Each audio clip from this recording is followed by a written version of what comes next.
Yun guys, good morning sa inyo lahat. Yan, si Ron TV ulit. For today's video guys, napakahalaga at napaka-interesting nitong gagawin nating video. Ito guys ay may patungkol sa ating mga rehistro.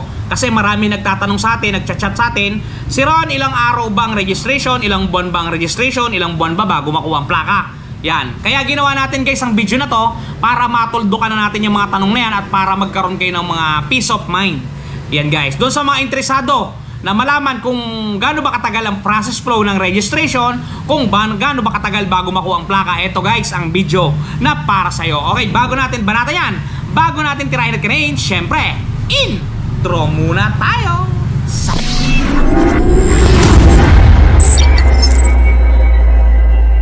Okay guys, banatan natin. Yan, sa pagkuha ng brand new motorcycle, brand new motorsiklo, ano to guys hindi dito kasama yung mga reposes. Ang kasama lang dito ay yung mga brand new. Yan. For example, kumuha ka ng brand new, hulugan man yan o cash, ganito guys ang standard yan. Kailangan nyo magsumite ng LTMS account number sa mga dealership na inyong kukunan ng unit. Yan. Kahit anong dealership yan, premium bikes, etc. Kahit sinong kalaban yan, kailangan nyo guys mag-produce ng LTMS account number.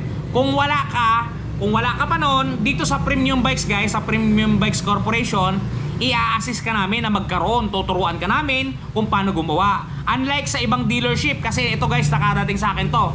Meron tayong mga kalabang dealership na for example, pumunta si client. Ngayon, wala pa siyang LTMS account number. Gagawa nila ito sa halagang 250. Very wrong yun guys. Very wrong. Dapat i-assist ninyo ang mga customer ninyo na magkaroon. Kung wala, huwag ninyong singilan kasi wala naman talagang bayad to guys. Talagang dapat ito ay inililibre na lang at talagang ina-assist nyo lang ang mga customer ninyo. Doon sa mga kukuha ng mga motor, mga client dyan na nanonood, pagka sinisingil kayo ng 250, aba sabihin niyo aba, may nangyayari na. Walang bayad yun guys, huwag kayong magbabayad. Ano yan? Red tag yan. Talagang sa kanila lang mapupunta yan kasi wala talagang bayad yun guys. Free mag-register basta kukuha ka ng motorsiklo. Okay guys, proceed tayo. Just for example, nakakuha ka na ng unit at nakapagsumite ka na ng LTMS account number. Yan.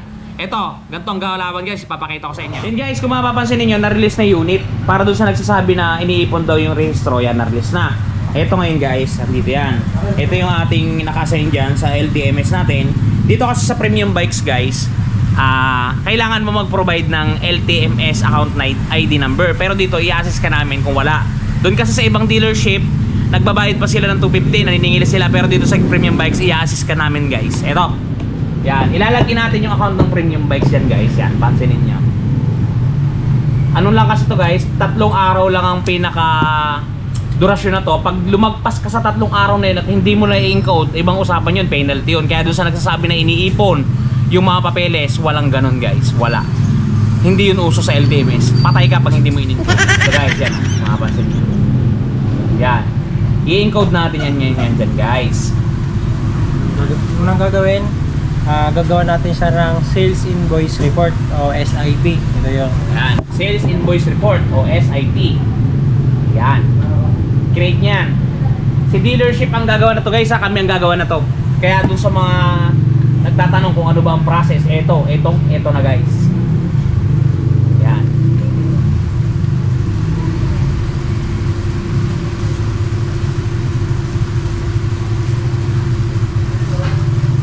Guys, completos files yan.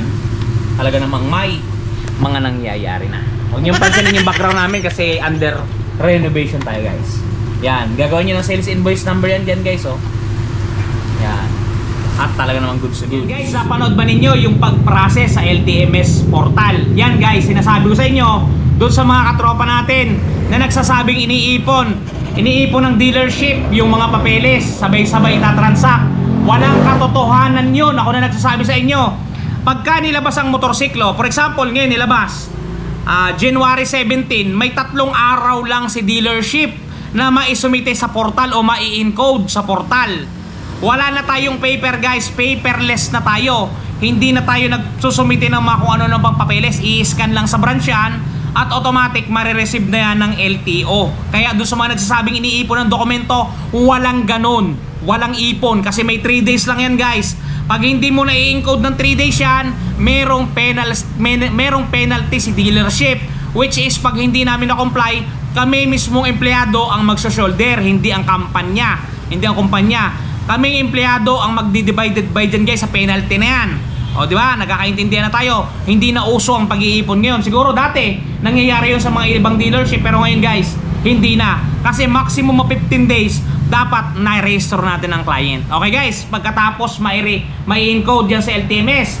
Ang magiging process niyan, pag in-enter mo, automatic yan guys, sasesend yan kay LTO. Ngayon, yung staff ng LTO, i-evaluate yan kung tama ba ang naging encode ng dealership. For example, tama ang pangalan, tama ang engine chassis, tama lahat. Ipoproduce na nila yan guys, aaprobahan na nila yan at babalik ulit sa atin sa dealership. Ngayon, pagka naaprobahan yan at bumalik, babalik yan sa tab ng dealership. Ngayon, dyan na magkakaroon ng talagang magandang galawan guys. Ang mangyayari yan, babayaran na ni dealership kung magkano yung expenses ng registration. Worth 1,000 something to guys. Hindi ko ma-mention kung magkano eksakto kasi iba-iba eh. Meron kasing scooter, merong cab model, merong tricycle. Iba-iba ang presyo yan guys. Kaya yun, nasa 1,000 plus yun, 1,000 plus etc. At meron pang mga insurance yan. So matotal talagang malaki ang papaluan.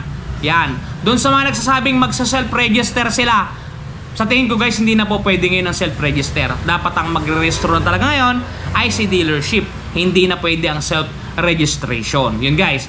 Ngayon guys, pagka naipasok na yun ulit ni Premium Bikes, babayaran na yan through online.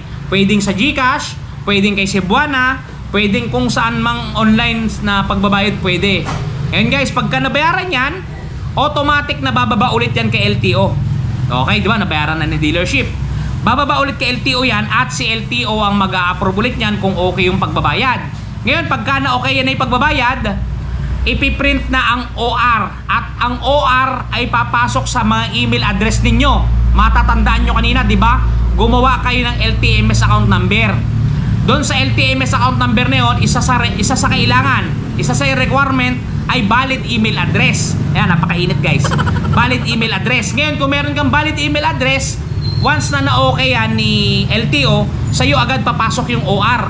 Ibig sabihin, meron ka agad sa sarili mong hawak na OR. O, di ba? Ngayon, nasa iyo na yung OR at itatransact naman ngayon ni LTO yung CR. Yung CR guys, hindi nag-i-email si LTO na to. Bagkos, ito ay ipipick up ni dealership. Yan, for example ako ni Premium Bikes, pupuntahan ko sa LTO to kung saan namin nirehistro, i-claim ko doon personally.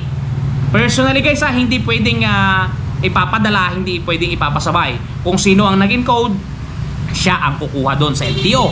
Ngayon, pag nakuha na yon, dadalhin niya ni branch, dadalhin ni branch yan from LTO to branch at kokontakin naman ang mga kliyente. Kokontakin kayo ni client. Ayun guys ang proseso. Talagang ang turnaround time yan guys ay 15 days. Yun, ngayon guys, medyo talagang minsan nagkakaroon ng problema, nagkakaroon ng glitch. Laanan na ninyo ng 30 days guys, makukuha ninyo ang ORCR. 30 days, laanan na ninyo. 30 days, yun yung pinaka maximum na turnaround time. Pero sa totoong buhay, 15 days lang guys. Kasi talagang minsan nagkakaroon ng mga aberya, hindi natin may iwasan yan. Bigyan nyo na ng laanan nyo na ng 30 days. Doon naman sa plaka guys, yan. For example, nakuha na ninyo ang OR at saka CR. Ngayon, kung ang napag-rehistrohan ng dealership ay kumari yung mabilis na LTO din, maghintay ka lang guys ng another 15 days, mahuhuli ng konti ito guys eh. Kasi yung plaka minsan to follow, minsan sumasabay, pero kadalasan nangyayari to follow. Pero yung mga labas ngayon guys, 2024 to 2025 pataas, may plaka na agad yan. Hindi na yan kailangan pang maghintay o mabaklagan. Maghihintay lang ng konti yan pero magkakaplaka na yan. Yun guys. Yun, sana nakatulong sa inyo yung ating pagpapaliwanag ngayon. Sana hindi kayo naguluhan. Doon sa may mga katanungan, pwede kayong mag-comment sa ilalim. Meron tayong Facebook sa description box. Kontakin nyo na lang ako. At talaga namang magkakaunawan tayo dyan. Re-replyin ko kayo. Yun guys, doon nga pala sa mga nakakuha na ng unit dyan at nagasgasan, meron tayong pantanggal gasgas. Ito guys, paano din Guys, the long wait is over. Eto guys, dun sa mga namomroblema na mga gas ng kanilang mga minamahal na motorsiklo, nandito na ang touch paint ni Wash Body. Napakadaling i-apply, parang sumusulat ka lang sa papel, isusulat mo lang dun sa mismong nagasgasan at talagang sasabay na siya sa pinakakulay ng inyong pairings. Yan, kung mapapansin niyo ang before at after natin, mistulang na bura ang mga pinagdaan ng gasgas, ang mga natamo na hindi sinasadyang galos ay mistulang na bura. Yan, kung mapapansin niyo, halos bumalik talaga sa original. Guys, pati pag-package nila nito papunta sa mga lugar ninyo ay talagang napaka-safety. Kung mapapansin niyo, talaga namang safe na safe ang package na bibili nyo sa kanilang Shopee Shop. Kaya kung ako sa inyo, try nyo na ang touch paint ni Wash Body. Yan guys, napaka-quality ng touch paint na yan. Kaya kung ako sa inyo, try nyo na ang touch paint ni Wash Body. Meron yan sa description box, TikTok shop at saka Shopee Shop nila. Kayo na lang mamili. Lahat ng kulay ng mga motor na ibinebenta natin ngayon guys, available dyan sa kanila. Kaya kung ako sa inyo, try nyo na ang touch paint ni Wash Body. Doon guys, sa mga hindi pa nakapag-subscribe, subscribe naman kayo. Okay, hanggang dito lang. Ingat kayo palagi at palagi po kayong magpapakasaya. Si Ron TV, shoes! Bye-bye!